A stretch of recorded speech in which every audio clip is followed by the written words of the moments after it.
ಬೇರೆಯವರಿಗೆ ನಾವು ಕೆಟ್ಟವರಾಗಿ ಕಂಡರೂ ಕೂಡ ಪರವಾಗಿಲ್ಲ, ಆದರೆ ನಮಗೆ ನಾವೇ ಒಳ್ಳೆಯವರಾಗಿ ಇರಬೇಕಾಗುತ್ತದೆ. ಎಷ್ಟೇ ಕಷ್ಟಗಳು ಬಂದರೂ ಕೂಡ ಎಲ್ಲವನ್ನ ಮೆಟ್ಟಿ ನಡೆಯಬೇಕಾಗುತ್ತದೆ. ಏಕೆಂದರೆ ಈ ಜೀವನವನ್ನು ನಾವೇ ನಡೆಸಬೇಕು. ಈ ಜೀವನವನ್ನು ಬೇರೆಯವರು ನಡೆಸುವುದಕ್ಕೆ ಸಾಧ್ಯವೇ ಇಲ್ಲ. ಹಾಗಾಗಿ ನಮ್ಮ ಕಷ್ಟಗಳನ್ನು ನಾವೇ ಮೆಟ್ಟಿ ನಡೆಯುವುದನ್ನು ಕಲಿಯಬೇಕು.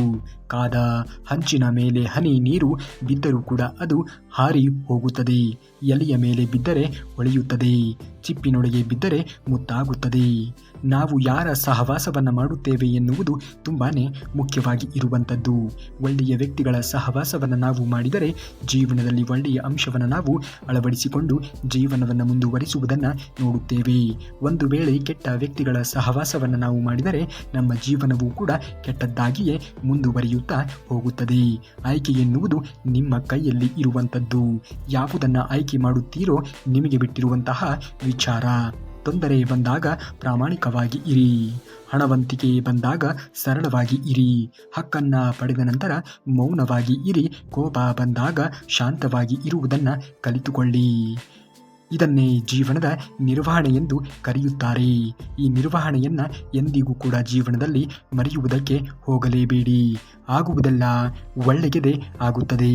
ಶ್ರೀಕೃಷ್ಣ ಪರಮಾತ್ಮನ ಮೇಲೆ ನಂಬಿಕೆಯನ್ನು ಇಟ್ಟು ನೀವು ಜೀವನದಲ್ಲಿ ಮುಂದುವರಿಯುವುದನ್ನು ನೋಡಬೇಕು. ದೇವರು ಶ್ರೀಕೃಷ್ಣ ಪರಮಾತ್ಮನು ಇದ್ದಾನೆ. ಯಾರಿಗೆ ಯಾವುದನ್ನು ಕೊಡಬೇಕು, ಯಾರಿಗೆ ಯಾವುದನ್ನು ಕೊಡಬಾರದು ಎನ್ನುವುದು ಆತನಿಗೆ ತುಂಬ ಚೆನ್ನಾಗಿ ತಿಳಿದಿದೆ. ಎಷ್ಟೇ ಕಷ್ಟ ಬಂದರೂ ಕೂಡ ಒಬ್ಬನೇ ನಿಂತು ಹೋರಾಟವನ್ನು ಮಾಡುವುದನ್ನು ನೋಡಬೇಕು. ಛಲ ಇದ್ದರೆ ಜೀವನದಲ್ಲಿ ಏನು ಬೇಕಾದರೂ ಕೂಡ ಸಾಧನೆಯನ್ನು ಮಾಡಿ ತೋರಿಸಬಹುದು. ಈ ಜಗತ್ತೇ ಒಂದು ಮಾಯಾಲೋಕ. ಈ ಜಗತ್ತಿನಲ್ಲಿ ಎಲ್ಲಿ ಹೇಗೆ ವರ್ತನೆಯನ್ನು ಮಾಡಬೇಕು, ಯಾವ ಸಮಯದಲ್ಲಿ ಹೇಗೆ ಇರಬೇಕು ಎನ್ನುವುದನ್ನು ಕೂಡ ನಾವು ಕಲಿಯಬೇಕಾಗಿರುವುದು ತುಂಬಾ ಮಹತ್ವವಾಗಿ ಇರುವಂಥದ್ದು. ಏನೇ ಆಗಲಿ ಜೀವನದಲ್ಲಿ ಹೆಚ್ಚಾಗಿ ಹೊಸ ಯೋಚನೆಗಳ ಕಡೆಗೆ ತೊಡಗುವುದನ್ನು ನೋಡಬೇಕು. ಇನ್ನು ಕಳೆದು ಹೋಗಿರುವಂತಹ ಕ್ಷಣಗಳನ್ನೇ ಮರಳಿ ನೀನು ಮತ್ತೆ ಮತ್ತೆ ನೆನಪು ಮಾಡಿಕೊಳ್ಳುತ್ತಾ ನಿನ್ನ ಜೀವನದ ಅತ್ಯಮೂಲ್ಯವಾಗಿರುವಂತಹ ಸಮಯವನ್ನು ವಿನಿಯೋಗ ಮಾಡುವುದಕ್ಕೆ ಹೋಗಲೇಬೇಡ.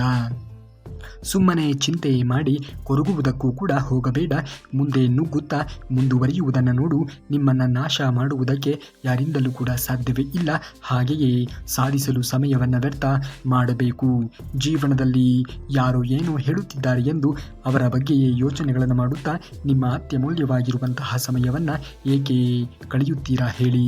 ಖಂಡಿತವಾಗಿಯೂ ಕೂಡ ನಿಮಗೂ ಒಂದು ಜೀವನ ಎನ್ನುವುದು ಇದೆ ಅಲ್ಲವೇ? ಆ ಜೀವನವನ್ನು ಹೇಗೆ ನಿರ್ವಹಿಸಬೇಕು ಎನ್ನುವುದನ್ನು ಕೂಡ ನೀವು ಕಲಿಯಬೇಕಾಗಿರುವುದು ತುಂಬಾ ಮಹತ್ವವಾಗಿ ಇರುವಂಥದ್ದು. ನಿಮ್ಮನ್ನು ನೋಯಿಸಿದವರು ಕೊನೆಗೆ ಅವರ ಕರ್ಮಗಳನ್ನು ಅವರೇ ಅನುಭವಿಸುತ್ತಾರೆ. ಯಾವಾಗ ಮನುಷ್ಯ ತಾನು ಮಾಡಿದ ಪಾಪ ಕರ್ಮಗಳನ್ನು ಇದೇ ಜನ್ಮದಲ್ಲಿ ಅಥವಾ ಮುಂದಿನ ಜನ್ಮದಲ್ಲಿ ಅನುಭವಿಸಬೇಕು ಎನ್ನುವಂತಹ ಸತ್ಯ ಅವನಿಗೆ ಅರಿವಿಗೆ ಬರುತ್ತದೆಯೋ ಆಗ ಜೀವನದಲ್ಲಿ ಯಾವುದೇ ಕಾರಣಕ್ಕೂ ಕೂಡ ಅವನು ಕೆಟ್ಟ ಕರ್ಮಗಳನ್ನು ಕೆಟ್ಟ ಕಾರ್ಯಗಳನ್ನು ಮಾಡುವುದಕ್ಕೆ ಹೋಗುವುದೇ ಇಲ್ಲ. ಅಂತಹ ಸಮಾಜಮುಖಿಯಾಗಿರುವಂತಹ ಕೆಲಸವನ್ನು ನೀವು ನಿಮ್ಮ ಮೈಗೂಡಿಕೊಳ್ಳಬೇಕು. ಸುಳ್ಳನ್ನು, ಮೋಸವನ್ನು ಅಥವಾ ನಂಬಿಕೆ ದ್ರೋಹವನ್ನು ಮಾಡುವುದಕ್ಕೆ ಎಂದಿಗೂ ಕೂಡ ಹೋಗಬೇಡಿ. ಆದರೆ ಒಳ್ಳೆಯ ಕೆಲಸಗಳನ್ನು ಮಾಡಿ ಅಧರ್ಮದ ಪಕ್ಷದಲ್ಲಿ ಎಂದಿಗೂ ಕೂಡ ಹೋಗಲೇಬೇಡಿ. ನಿಮ್ಮನ್ನು ರಕ್ಷಣೆ ಮಾಡುವುದೇ ಧರ್ಮ ಎನ್ನುವುದನ್ನು ಮರೆಯಲೇಬೇಡಿ. ನಿಮ್ಮಿಂದ ಆದರೆ ಒಬ್ಬರಿಗೆ ಒಳ್ಳೆಯದನ್ನು ಬಯಸಿ ಕೆಟ್ಟದ್ದನ್ನು ಎಂದಿಗೂ ಕೂಡ ಮಾಡುವುದಕ್ಕೆ ಹೋಗಲೇಬೇಡಿ. ಕೆಟ್ಟದ್ದರ ಪರಿಣಾಮ ಎನ್ನುವುದು ಘನಘೋರಕರವಾಗಿ ಇರುತ್ತದೆ. ಒಳ್ಳೆಯ ಕೆಲಸಗಳನ್ನು ಜೀವನದಲ್ಲಿ ನೀವು ಮಾಡಿದಾಗ ಒಳ್ಳೆಯ ರೀತಿಯಾಗಿರುವಂತಹ ಪರಿಹಾರವನ್ನು, ಅದರ ಪರಿಣಾಮವನ್ನು ನೀವು ಅನುಭವಿಸಬೇಕಾಗುತ್ತದೆ. ಅದೇ ಒಂದು ವೇಳೆ ನೀವು ಜೀವನದಲ್ಲಿ ಕೆಟ್ಟ ರೀತಿಯಾಗಿರುವಂತಹ ಪರಿಣಾಮವನ್ನು ಇನ್ನೊಬ್ಬರ ಜೀವನದಲ್ಲಿ ಮಾಡಿ ನಮಗೆ ಮಾತ್ರ ಒಳ್ಳೆಯ ಪರಿಣಾಮವನ್ನು ದೇವರು ಕರುಣಿಸು ಎಂದು ದೇವರ ಬಳಿಯಲ್ಲಿ ನೀವು ಕೈ ಮುಗಿಯುವುದರಿಂದ ಯಾವುದೇ ರೀತಿಯಾಗಿರುವಂತಹ ಪ್ರಯೋಜನ ಎನ್ನುವುದು ಬರುವುದೇ ಇಲ್ಲ. ನಿಮಗೆ ಒಳ್ಳೆಯದು ಆಗಬೇಕು ಎನ್ನುವುದೇ ಆದರೆ ಇತರರ ಜೀವನದಲ್ಲಿಯೂ ಕೂಡ ನೀವು ಒಳ್ಳೆಯದನ್ನು ಮಾಡಿರಬೇಕು. ಒಳ್ಳೆಯದನ್ನು ಮಾಡುವುದಕ್ಕೆ ಇತರರ ಜೀವನದಲ್ಲಿ ನಿಮಗೆ ಸಾಧ್ಯವಾಗದೇ ಇದ್ದರೂ ಕೂಡ ಪರವಾಗಿಲ್ಲ, ಆದರೆ ಕೆಟ್ಟದ್ದನ್ನು ಎಂದಿಗೂ ಕೂಡ ಮಾಡುವುದಕ್ಕೆ ಹೋಗಲೇಬಾರದು. ಸುಳ್ಳು, ಮೋಸ, ವಂಚನೆ ಎನ್ನುವುದು ಖಂಡಿತವಾಗಿಯೂ ಕೂಡ ಶಾಶ್ವತವಾಗಿರುವಂತಹ ಪರಿಹಾರ ಅಲ್ಲವೇ ಅಲ್ಲ. ಯಾವಾಗಲೂ ಕೂಡ ಧರ್ಮ, ಸತ್ಯವನ್ನು ನುಡಿಯುವುದೇ ಒಳ್ಳೆಯ ಶಾಶ್ವತವಾಗಿರುವಂತಹ ಪರಿಹಾರ ಎನ್ನುವುದನ್ನು ಮರೆಯಲೇಬೇಡಿ. ನೀವು ಬೆವರು ಸುರಿಸು ದುಡಿದು ತಿನ್ನುವಂತಹ ಅನ್ನದಿಂದ ನಿಮ್ಮ ಜೀವನಕ್ಕೆ ಏಳಿಗೆ ಎನ್ನುವುದು ದೊರೆಯುತ್ತದೆ. ಬೇರೆಯವರ ಜೀವನದಲ್ಲಿ ನೀವು ಕನ್ನವನ್ನು ಹಾಕಿ ದುಡಿದು ತಿನ್ನುವುದು ಖಂಡಿತವಾಗಿಯೂ ಕೂಡ ಒಂದಲ್ಲ ಒಂದು ದಿನ ಎಲ್ಲದಕ್ಕೆ ಪರಿಹಾರವನ್ನು ನೀವು ನೀವು ಕರುಣಿಸಲೇಬೇಕಾಗುತ್ತದೆ ಎನ್ನುವುದನ್ನು ಮರೆಯಲೇಬೇಡಿ. ದೇವರ ಬಳಿಯಲ್ಲಿ ಸಾಲ ಮಾಡಿದಂತೆ ಒಂದಲ್ಲ ಒಂದು ದಿನ ಬಡ್ಡಿ ಸಮೇತವಾಗಿ ಅದನ್ನು ಕಟ್ಟಲೇಬೇಕಾಗುತ್ತದೆ ಅನ್ನುವುದನ್ನು ಮರೆಯಲೇಬೇಡಿ. ಸತ್ಯ, ಧರ್ಮ, ನ್ಯಾಯ, ನೀತಿಯಿಂದ ಜೀವನವನ್ನು ಮಾಡುವುದನ್ನು ನೋಡಬೇಕು. ಉಳಿತಾಯ ಖಾತೆಗೆ ನಾವು ಮಾಡುವಂತಹ ಕಷ್ಟ ಕಾಲದಲ್ಲಿ ನಮಗೆ ಬಂದೇ ಬರುತ್ತದೆ. ಆದರೆ ಒಳ್ಳೆಯ ಕೆಲಸಗಳನ್ನು ಮಾಡಿ ಕೆಟ್ಟ ಕೆಲಸಗಳನ್ನು ಮಾಡುವುದಕ್ಕೆ ಹೋಗಲೇಬೇಡಿ. ನಿಮ್ಮಿಂದ ಏನೇ ಆಗದೇ ಇದ್ದರೂ ಕೂಡ ಪರವಾಗಿಲ್ಲ, ಆದರೆ ಕೆಟ್ಟದ್ದು ಮಾತ್ರ ಆಗಲೇಬಾರದು. ಈ ಸತ್ಯವನ್ನು ಅರಿತು ಜೀವನವನ್ನು ಮಾಡುವುದನ್ನು ನೋಡಿ ದೇವರು ಎಲ್ಲವನ್ನೂ ಕೂಡ ಗಮನಿಸುತ್ತಾ ಇರುತ್ತಾನೆ. ಮೋಸಗಾರರಿಗೆ, ದ್ರೋಹ ಬಗೆದಂತಹ ವ್ಯಕ್ತಿಗಳಿಗೆ ಯಾವಾಗ ಯಾವ ಸಂದರ್ಭದಲ್ಲಿ ಏನನ್ನ ಕರುಣಿಸಬೇಕೋ ಆತನಿಗೆ ತುಂಬ ಚೆನ್ನಾಗಿ ತಿಳಿದಿದೆ. ಮೋಸಕ್ಕೆ ಮೋಸವೇ ಪ್ರತೀಕಾರವಾಗಿರುತ್ತದೆ ಎನ್ನುವುದನ್ನು ಮರೆಯಲೇಬೇಡಿ. ನಿಮ್ಮ ಜೀವನದಲ್ಲಿ ಬೇರೆಯವರು ಮೋಸ ಮಾಡಿದ್ದಾರೆ ಎಂದು ದುಃಖ ಪಡುವುದಕ್ಕೆ ಹೋಗಬೇಡಿ. ಆ ಮೋಸಕ್ಕೆ ಯಾವಾಗ ಪರಿಹಾರವನ್ನು ಕೊಡಬೇಕು ಅಥವಾ ಆ ಒಂದು ಮೋಸಕ್ಕೆ ಯಾವಾಗ ಪ್ರತಿಫಲವನ್ನು ಕೊಡಬೇಕು ಎನ್ನುವುದು ದೇವರು ಶ್ರೀಕೃಷ್ಣ ಪರಮಾತ್ಮನಿಗೆ ತುಂಬ ಚೆನ್ನಾಗಿ ತಿಳಿದಿದೆ. ಸಮಯ ಸಂದರ್ಭ ಎನ್ನುವುದು ಒದಗಿ ಬಂದಾಗ ಆತ ಖಂಡಿತವಾಗಿಯೂ ಕೂಡ ಎಲ್ಲ ಸಮಸ್ಯೆಗಳಿಗೆ ಪರಿಹಾರವನ್ನು ಕೊಟ್ಟೇ ಕೊಡುತ್ತಾನೆ ಎನ್ನುವುದನ್ನು ಮರೆಯಲೇಬೇಡಿ. ದೇವರು ಇದ್ದಾನೆ, ಎಲ್ಲವನ್ನೂ ಕೂಡ ನೋಡಿಕೊಳ್ಳುತ್ತಾನೆ. ನಿಮ್ಮ ನಂಬಿಕೆ ದ್ರೋಹ ಮಾಡಿದವರಿಗೆ ನಿಮ್ಮ ಬೆಲೆ ಸರಿಯಾಗಿ ತಿಳಿಯಬೇಕು ಅಂದರೆ ನೀವು ಈ 2 ಕೆಲಸಗಳನ್ನು ತಪ್ಪದೇ ಮಾಡಲೇಬೇಕು. ಆಗ ನಿಮ್ಮ ಬೆಲೆ ಅವನಿಗೆ ಸರಿಯಾಗಿ ತಿಳಿಯುತ್ತದೆ. ಜೀವನದಲ್ಲಿ ಕೆಲವೊಬ್ಬರು ಇದ್ದೇ ಇರುತ್ತಾರೆ, ನಂಬಿಕೆ ದ್ರೋಹವನ್ನು ಮಾಡುವಂತಹ ವ್ಯಕ್ತಿಗಳು. ನಾವು ಎಷ್ಟೇ ನಂಬಿಕೆಯನ್ನು ಇಟ್ಟಿದ್ದರೂ ಕೂಡ ನಮ್ಮ ನಂಬಿಕೆಯನ್ನು ಭಂಗ ಮಾಡುವಂತಹ ಕೆಲಸವನ್ನು ಅವರು ಮಾಡುತ್ತಾರೆ. ಅಂಥವರಿಂದ ಹೇಗೆ ನಮ್ಮ ಜೀವನವನ್ನು ರಕ್ಷಣೆ ಮಾಡಿಕೊಳ್ಳಬೇಕು ಎನ್ನುವುದನ್ನು ನಾವು ಕಲಿಯಲೇಬೇಕು. ನಿಮ್ಮನ್ನು ನೋಯಿಸಿದವರು ಕೂಡ ನಿಮ್ಮ ಮುಂದೆಯೇ ತಲೆ ತಗ್ಗಿಸಿ ನಿಲ್ಲುವ ಸಮಯ ಎನ್ನುವುದು ಬಂದೇ ಬರುತ್ತದೆ. ಯಾರಿಗೂ ಕೂಡ ದ್ರೋಹ ಬಗೆಯುವುದಕ್ಕೆ ಹೋಗಲೇಬೇಡಿ. ಸಮಯ ಬರುವವರೆಗೂ ತಾಳ್ಮೆಯಿಂದ ಕಾಯುವುದನ್ನು ನೋಡಬೇಕು. ತಾಳ್ಮೆಯಿಂದ ಕಾಯಬೇಕು ಅಷ್ಟೇ. ನೀವು ಮಾಡಬೇಕಾಗಿರುವುದು ಒಂದೇ ಕೆಲಸ.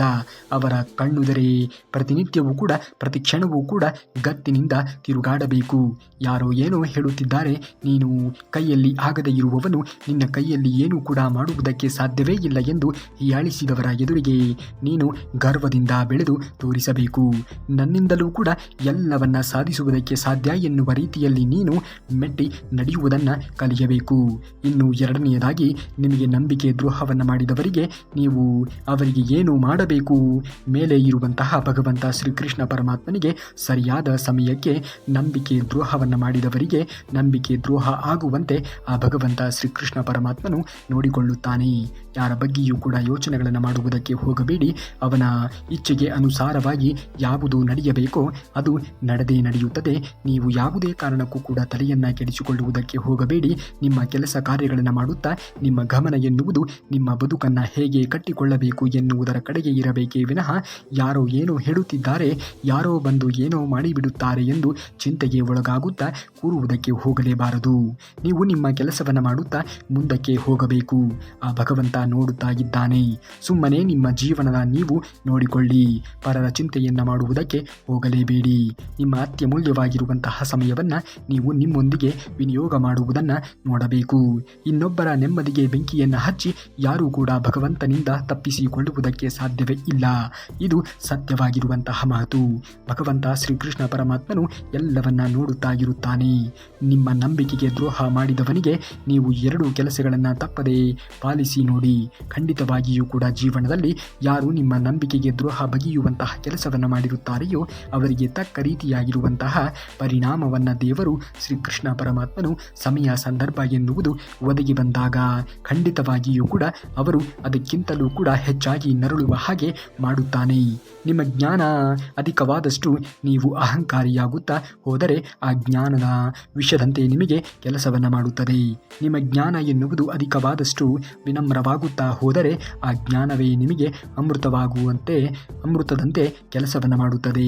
ಹಾಗಾಗಿ ಜೀವನದಲ್ಲಿ ಏನೇ ಪದವಿಯನ್ನು ಪಡೆಯಲಿ, ಎಷ್ಟೇ ಜ್ಞಾನವನ್ನು ಸಂಪಾದನೆ ಮಾಡಲಿ, ದುಡ್ಡಿನಲ್ಲಾಗಲಿ, ಐಶ್ವರ್ಯದಲ್ಲಿಯೇ ಆಗಲಿ, ಆರ್ಥಿಕವಾಗಿ ಆಗಲಿ, ಎಷ್ಟೇ ದೊಡ್ಡ ಸ್ಥಾನಕ್ಕೆ ಏರಿದರೂ ಕೂಡ, ಅಧಿಕಾರದಲ್ಲಿಯೇ ಆಗಲಿ, ಎಷ್ಟೇ ದೊಡ್ಡದಾಗಿರುವಂತಹ ಸ್ಥಾನಕ್ಕೆ ನಾವು ಏರಿದರೂ ಕೂಡ ಖಂಡಿತವಾಗಿಯೂ ಕೂಡ ಜೀವನದಲ್ಲಿ ಅಹಂಕಾರವನ್ನು ಮೈಗೂಡಿಸಿಕೊಳ್ಳುವುದಕ್ಕೆ ಹೋಗಲೇಬಾರದು.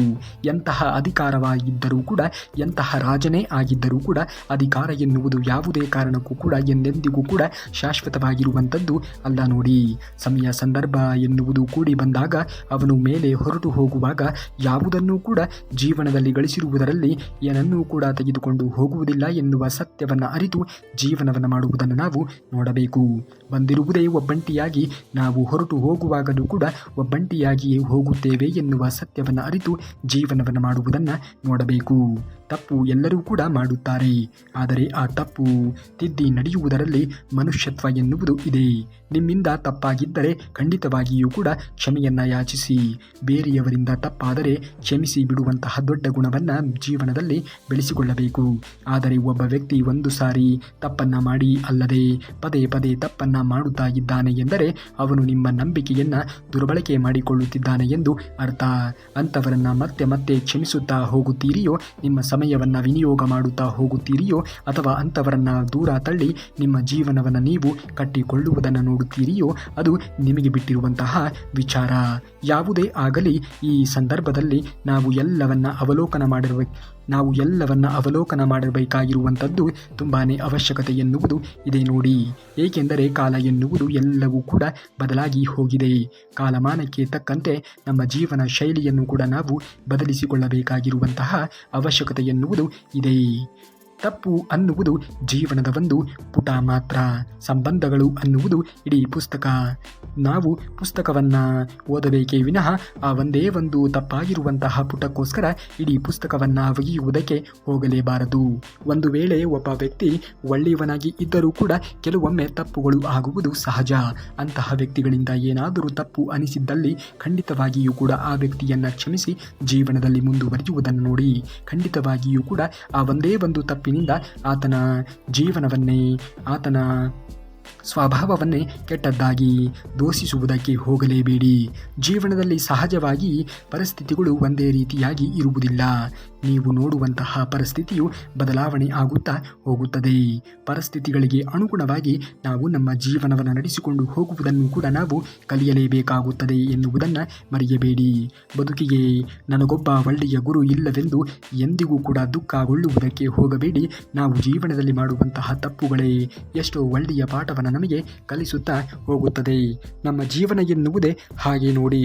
ಜಗತ್ತಿನಲ್ಲಿ ಇರುವಂತಹ ಯಾವ ವಿಶ್ವವಿದ್ಯಾಲಯವೂ ಕೂಡ ಕಲಿಸಲು ಆಗದೇ ಇರುವಂತಹ ಪಾಠವನ್ನು ನಮಗೆ ನಮ್ಮ ಜೀವನದ ಅನುಭವಗಳು ಎನ್ನುವುದು ಕಲಿಸುತ್ತಾ ಹೋಗುತ್ತದೆ.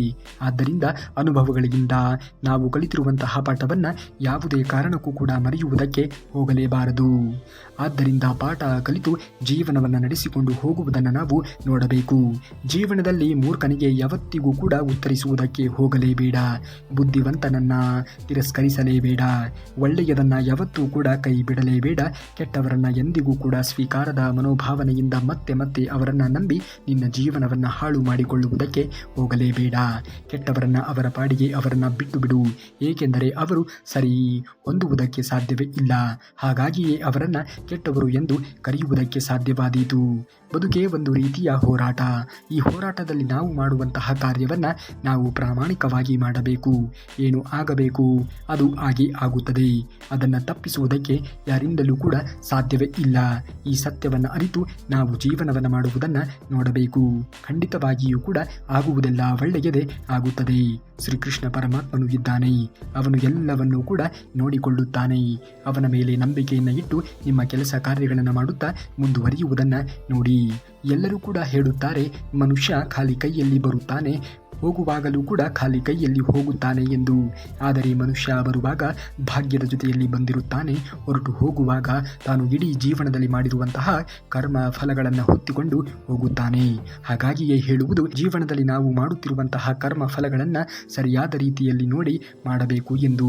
ಆಗುವುದೆಲ್ಲ ಒಳ್ಳೆಯದೇ ಆಗುತ್ತದೆ. ಶ್ರೀಕೃಷ್ಣ ಪರಮಾತ್ಮನ ಮೇಲೆ ನಂಬಿಕೆಯನ್ನು ಇಟ್ಟು ನೀವು ಯಾರಿಗೂ ಕೂಡ ದ್ರೋಹವನ್ನು, ಕೆಟ್ಟದ್ದನ್ನು ಬಯಸುವುದಕ್ಕೆ ಹೋಗಲೇಬೇಡಿ. ನೀರು ಕುಡಿಯುವ ಮೊದಲು ಬಾಯಾರಿಕೆಯನ್ನು ನಾವು ಅನುಭವಿಸಲೇಬೇಕು. ಹಣವನ್ನು ಗಳಿಸುವ ಮೊದಲು ನಾವು ಬಡತನದ ದುಃಖವನ್ನು ನಾವು ಅನುಭವಿಸಲೇಬೇಕಾಗುತ್ತದೆ. ನಿದ್ರೆಯನ್ನು ಆನಂದಿಸುವ ಮೊದಲು ಆಯಾಸದ ನೋವನ್ನು ನಾವು ಅನುಭವಿಸಲೇಬೇಕಾಗುತ್ತದೆ. ಹಾಗಾಗಿ ಇಲ್ಲಿ ಯಾವುದೂ ಕೂಡ ಸಲೀಸಾಗಿ ಸಿಗುವುದೇ ಇಲ್ಲ. ಏನೇ ಜೀವನದಲ್ಲಿ ಸಿಗಬೇಕು ಅನ್ನುವುದೇ ಆದರೆ ಅದರ ಹಿಂದೆ ಅಚಲವಾಗಿರುವಂತಹ ಪರಿಶ್ರಮ ಎನ್ನುವುದು ನಾವು ಜೀವನದಲ್ಲಿ ಹಾಕಲೇಬೇಕಾಗುತ್ತದೆ. ಪ್ರಪಂಚದ ಯಾವುದೇ ಸಂತೋಷವನ್ನು ಪಡೆಯುವ ಮೊದಲು ನಾವು ದುಃಖವನ್ನು ಅನುಭವಿಸಲೇಬೇಕಾಗುತ್ತದೆ. ಜೀವನ ಎನ್ನುವುದು ಸೋಂಬೇರಿಗಳ ಜೀವನ ಆಗುವುದಕ್ಕೆ ಹೋಗಬಾರದು. ನಿಮ್ಮ ಜೀವನದಿಂದ ಇನ್ನೊಬ್ಬರಿಗೆ ನೀವು ಮಾದರಿಯಾಗುವ ರೀತಿಯಲ್ಲಿ ಜೀವನವನ್ನು ಕಟ್ಟಿಕೊಂಡು ಇನ್ನೊಬ್ಬರಿಗೆ ಮಾದರಿ ಆಗುವ ರೀತಿಯಲ್ಲಿ ಜೀವನವನ್ನು ನಡೆಸುವುದನ್ನು ನೋಡಬೇಕು.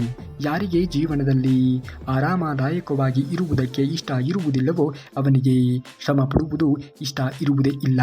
ಇಲ್ಲದಿದ್ದರೆ ಅವನು ಹೇಗೆ ಸಫಲನಾಗುತ್ತಾನೆ ಹೇಳಿ? ಅವನು ಹೇಗೆ ಸಫಲನಾಗುತ್ತಾನೆ? ಅದಕ್ಕೆ ನೀವೇನಾದರೂ ಕೆಲಸವನ್ನು ಮಾಡಬೇಕು ಅಲ್ಲವೇ? ಜೀವನದಲ್ಲಿ ಪ್ರತಿ ಕ್ಷಣವೂ ಕೂಡ ಅತ್ಯಮೂಲ್ಯವಾಗಿ ಇರುವಂಥದ್ದು. ಈ ಪ್ರತಿ ಕ್ಷಣವನ್ನು ಕೂಡ ಸರಿಯಾದ ರೀತಿಯಲ್ಲಿ ಸದುಪಯೋಗ ಮಾಡಿಕೊಂಡವನು ಮಾತ್ರ ಜೀವನದಲ್ಲಿ ಮುಂದೆ ಬರುವುದಕ್ಕೆ ಸಾಧ್ಯವಾದೀತು. ಅಂತಹ ಜೀವನ ಶೈಲಿ ಎನ್ನುವುದು ನಿಮ್ಮದಾಗಲಿ. ಖಂಡಿತವಾಗಿಯೂ ಕೂಡ ನಿಮಗೆ ಆಗುವುದೆಲ್ಲ ಒಳ್ಳೆಯದೇ ಆಗುತ್ತದೆ. ನಿಮ್ಮ ಕೆಲಸಗಳನ್ನು ಯಾವತ್ತಿಗೂ ಕೂಡ ನಾಳೆಗೆ ಇಡಲೇಬೇಡಿ. ಏಕೆಂದರೆ ಆ ವ್ಯಕ್ತಿ ಸಮಯ ಮಹತ್ವಪೂರ್ಣವನ್ನು ತಿಳಿಯದೆಯೇ ಅದನ್ನು ವ್ಯರ್ಥವಾಗಿ ಹಾಳು ಮಾಡಿಕೊಳ್ಳುತ್ತಿದ್ದಾನೆ. ಕೊನೆಯಲ್ಲಿ ಅವನ ಹತ್ತಿರ ಏನೂ ಕೂಡ ಮಾಡುವುದಕ್ಕೆ ಸಮಯವೇ ಉಳಿಯುವುದಿಲ್ಲ.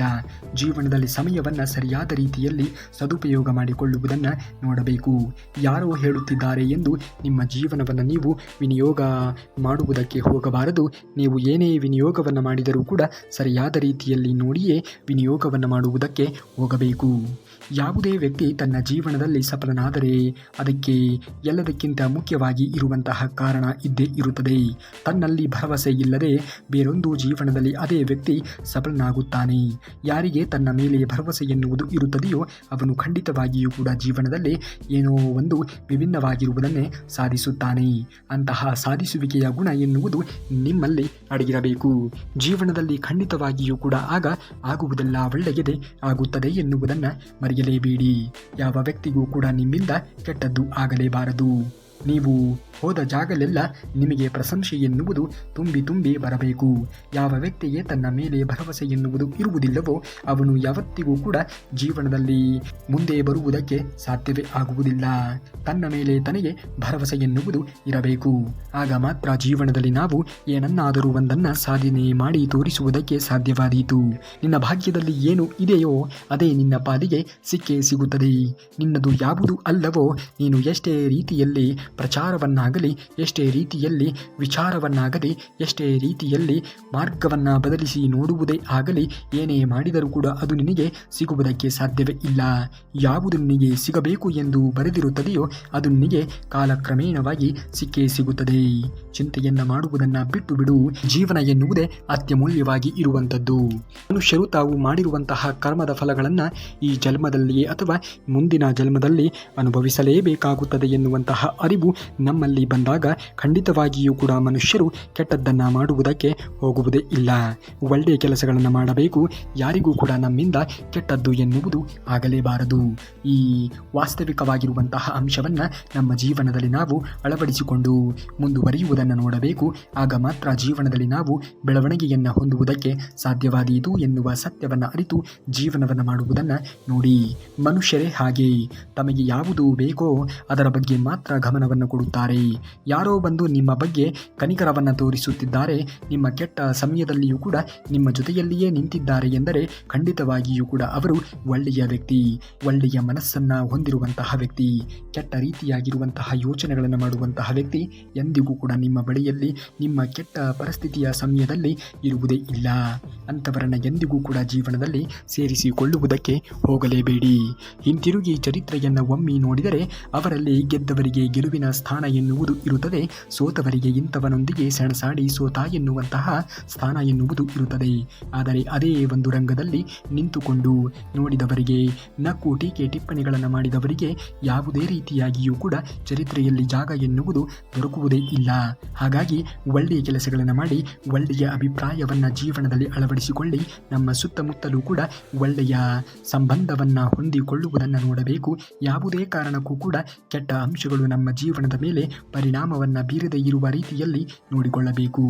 ಒಟ್ಟಿನಲ್ಲಿ ನಾವು ನಮ್ಮ ಗುಣವನ್ನು ಕಳೆದುಕೊಳ್ಳುತ್ತೇವೆ ಅನ್ನುವಂತಹ ಭಯ ಬಂದಾಗ ಖಂಡಿತವಾಗಿಯೂ ಕೂಡ ಒಮ್ಮೆಯಾದರೂ ಕೂಡ ಭಗವದ್ಗೀತೆಯನ್ನು ಪಠನೆ ಮಾಡುವುದನ್ನು ನೋಡಿ ನಿಮ್ಮ ಜೀವನದಲ್ಲಿ ಏನೂ ಕೂಡ ದಾರಿ ತೋಚುತ್ತಾ ಇಲ್ಲ ಎಂದು ನಿಮಗೆ ಅನಿಸಿದ್ದಾಗ ಖಂಡಿತವಾಗಿಯೂ ಕೂಡ ಭಗವದ್ಗೀತೆಗೆ ನೀವು ಶರಣಾಗಲೇಬೇಕು. ಅಲ್ಲಿ ನಿಮ್ಮ ಜೀವನಕ್ಕೆ ಬೇಕಾಗಿ ಇರುವಂತಹ ಅತ್ಯಮೂಲ್ಯವಾಗಿರುವಂತಹ ಅಂಶಗಳು ದೊರಕುತ್ತಾ ಹೋಗುತ್ತವೆ. ಅಹಂಕಾರದಿಂದ ನಾವು ಮಾತನಾಡಿದರೆ ನಾವು ಪ್ರೀತಿಯನ್ನು ಕಳೆದುಕೊಳ್ಳಬೇಕಾಗುತ್ತದೆ. ಸುಳ್ಳನ್ನು ಮಾತನಾಡಿದರೆ ನಾವು ಹೆಸರನ್ನು ಕಳೆದುಕೊಳ್ಳಬೇಕಾಗುತ್ತದೆ. ವೇಗವಾಗಿ ನಾವು ಮಾತನಾಡಿದರೆ ನಾವು ಅರ್ಥವನ್ನು ಕಳೆದುಕೊಳ್ಳಬೇಕಾಗುತ್ತದೆ.